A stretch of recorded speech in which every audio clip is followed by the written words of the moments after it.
Deməli Vəliyeva Sevinç nə qədər gəldi Azərbaycanda? 90 bal. Sonra Aytaç nə qədər gəldi? 95 bal. Mətanət 95.5. Mahir. Bunu araya sal, bunu da. 21 düz məndə. Mahirin Yoxladaməmişim də. Mahirin Azərbaycan dilində 21 düz olmağı bilirsiniz nə deməkdir? Elə bil ki, bu Azərbaycan 30 yox, gedib 60 sual yazıb. Yəni 30 da nə əlavə sual Sualım yazıb. hamısı düzdür. Yəni Ben Mahirdən sual tərtibində orada gətir götürüşünə də kömək hər şeydə, yəni Mahir elə bil ki, gedib nə bilim neçə imtahanda iştirak edib gəlib. Bəsindir, sənin pulun bəsin. İnanın o 100% yazanlara çox sevinmədim. Bu 21 yazmana sevindim. Bir də Nihaldi 97.5. Sadəcə 0.5-dən yarı balla yandırıbdı. Ağlıyor yazdılar. 29 düz, bəli. Əhsən, təbrik edirəm hamınıza.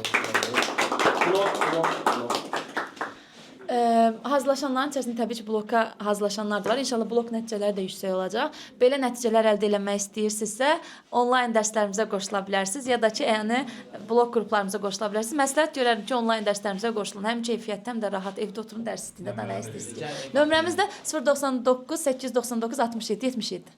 Hə, qəşəng, çox.